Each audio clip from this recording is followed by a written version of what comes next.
ಯಾವುದೇ ಕಚೇರಿಗೆ ಹೋಗದೇನೆ ನೀವು ಮನೆಯಲ್ಲೇ ಕುಳಿತುಕೊಂಡ್ಬಿಟ್ಟು ಜಾತಿ ಮತ್ತು ಆದಾಯ ಪ್ರಮಾಣ ಪತ್ರಗಳಿಗೆ ಅರ್ಜಿಯನ್ನು ಸಲ್ಲಿಸಬಹುದು.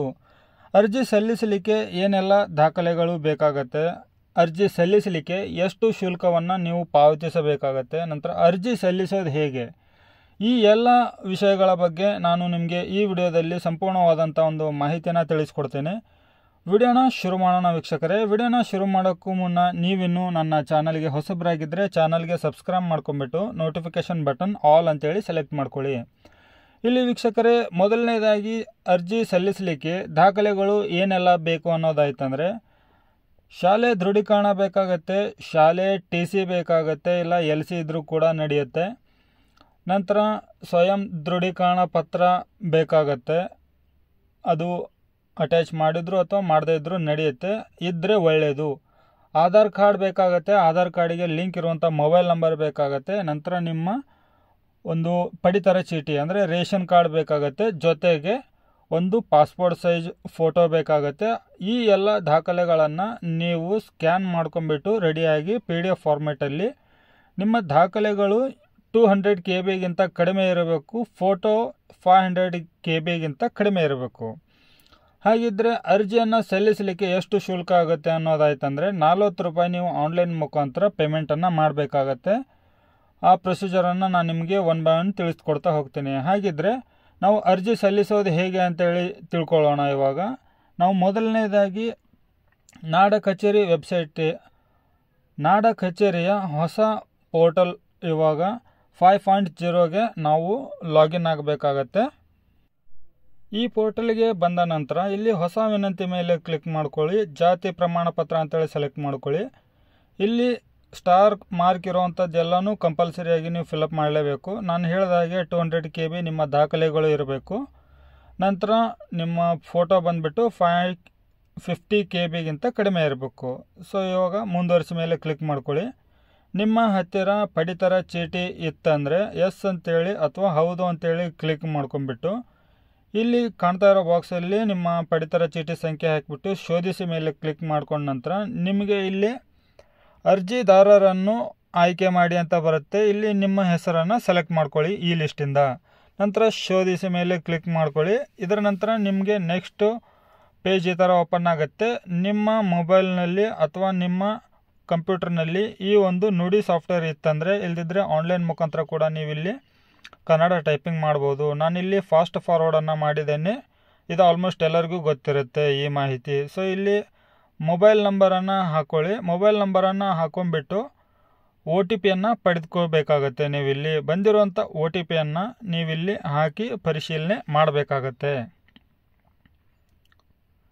ಇಲ್ಲಿ ನಿಮ್ಮ ಆಧಾರ್ ಕಾರ್ಡಿಗೆ ಲಿಂಕ್ ಇರುವಂಥ ಮೊಬೈಲ್ ನಂಬರ್ ಬೇಕು ಅಂತೇಳಿ ಅವಶ್ಯಕತೆ ಇಲ್ಲ, ಆದರೆ ಆಧಾರ್ ಕಾರ್ಡಿಗೆ ಲಿಂಕ್ ಇರುವಂಥ ಮೊಬೈಲ್ ನಂಬರ್ ಕೊಟ್ಟರೆ ಒಳ್ಳೆಯದು. ಇನ್ ಫ್ಯೂಚರಲ್ಲಿ ಎಲ್ಲದಕ್ಕೂ ಕೂಡ ಯೂಸ್ ಆಗುತ್ತೆ. ಇಲ್ಲಿ ಬಂದಿರುವಂಥ ಮೊಬೈಲ್ ನಂಬರ್ಗೆ OTPಯನ್ನು ನಾನು ಇಲ್ಲಿ ಹಾಕ್ತಾ ಇದ್ದೀನಿ. ಪರಿಶೀಲನೆ ಮೇಲೆ ಕ್ಲಿಕ್ ಮಾಡ್ಕೊಳ್ಳಿ. ಇಲ್ಲಿ OTP ಸಕ್ಸಸ್ಫುಲಿ ಅಂತ ಇದೆ ನೋಡಿ. ನಂತರ ಇಲ್ಲಿ ನಿಮ್ಮ ಮೇಲ್ ID ಕೂಡ ಹಾಕಬೇಕಾಗತ್ತೆ. ಮೇಲ್ ID ಹಾಕಬೇಕಂದ್ರೆ ಈ ನೋಡಿ ಸಾಫ್ಟ್ವೇರನ್ನು ಆಫ್ ಮಾಡ್ಕೊಂಡ್ಬಿಟ್ಟು ಇಂಗ್ಲೀಷ್ ಟೈಪ್ ಮಾಡಬೇಕಾಗತ್ತೆ. ಮೇಲ್ IDಯನ್ನು ಹಾಕಿಬಿಟ್ಟು ಮೇಲ್ IDಗೂ ಕೂಡ ಒಂದು OTP ಬರುತ್ತೆ.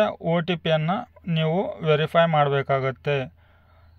ಇಲ್ಲಿ ಮೇಲ್ ID ಹಾಕಿದ ನಂತರ OTPಯನ್ನು ಕಳುಹಿಸಿ ಅಂತ ಇದೆ, ಅದರ ಮೇಲೆ ಕ್ಲಿಕ್ ಮಾಡ್ಕೊಳ್ಳಿ. ನಿಮ್ಮ ಮೇಲ್ IDಗೂ ಕೂಡ ಒಂದು OTP ಬಂದಿರುತ್ತೆ, ಅದನ್ನು ಕೂಡ ನೀವು ಇಲ್ಲಿ ಹಾಕಿಬಿಟ್ಟು ಪರಿಶೀಲನೆ ಮಾಡಬೇಕು. ಇಲ್ಲಿ ನೋಡಿ ಇವಾಗ ಬಂದಿರುವಂಥ OTPಯನ್ನು ನಾನು ಪರಿಶೀಲನೆ ಮಾಡ್ತಾ ಇದ್ದೀನಿ.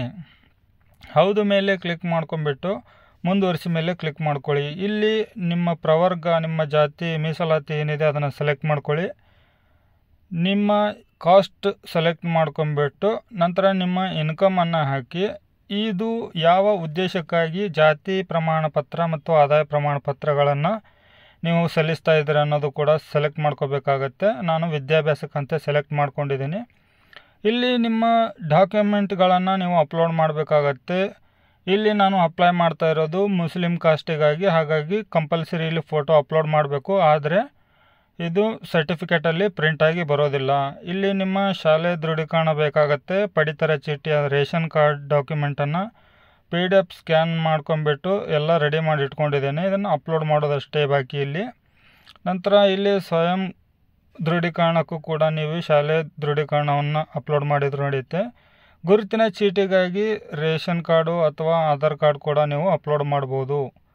ಇಲ್ಲಿ ಕಂಪಲ್ಸರಿಯಾಗಿ ಎಲ್ಲದಕ್ಕೂ ನೀವು ಇಲ್ಲಿ ಅಪ್ಲೋಡ್ ಡಾಕ್ಯುಮೆಂಟ್ ಕ್ಲಿಕ್ ಮಾಡಲೇಬೇಕು. ಸಲ್ಲಿಸಿದ ಮೇಲೆ ನೀವು ಇಲ್ಲಿ ರೆಫರೆನ್ಸ್ ನಂಬರ್ ಕೂಡ ಪಡೆದುಕೋಬೋದು. ಇದನ್ನು ಕಾಪಿ ಮಾಡಿ ಇಟ್ಕೊಳ್ಳಿ. ಇದರ ನಂತರ ಈ ಸೈನ್ ಮೇಲೆ ಕ್ಲಿಕ್ ಮಾಡಿಕೊಂಡ ನಂತರ ನಿಮಗೆ ಹಸ್ತಾಕ್ಷರ ವೆಬ್ಸೈಟಿಗೆ ಬರುತ್ತೆ. ಇಲ್ಲಿ ನೀವು ನಿಮ್ಮ ಆಧಾರ್ ಕಾರ್ಡ್ ನಂಬರನ್ನು ಹಾಕಬೇಕಾಗತ್ತೆ. ಇಲ್ಲಿ ಕಂಪಲ್ಸರಿಯಾಗಿ ನಿಮ್ಮ ಆಧಾರ್ ಕಾರ್ಡಿಗೆ ಮೊಬೈಲ್ ನಂಬರ್ ಲಿಂಕ್ ಇರಲೇಬೇಕು. OTP ಬರುತ್ತೆ. ಬಂದಿರೋಂಥ OTPಯನ್ನು ನೀವಿಲ್ಲಿ ಹಾಕಲೇಬೇಕು. ಇಲ್ಲಿ ಇವಾಗ ಗೆಟ್ OTP ಮೇಲೆ ಕ್ಲಿಕ್ ಮಾಡಿದ ನಂತರ ನಿಮ್ಮ ರಿಜಿಸ್ಟರ್ ನಂಬರಿಗೆ OTP ಬರುತ್ತೆ. ಆ ನಂಬರನ್ನು ನೀವಿಲ್ಲಿ ಹಾಕಿಬಿಟ್ಟು ಸಬ್ಮಿಟ್ ಮಾಡಬೇಕಾಗತ್ತೆ.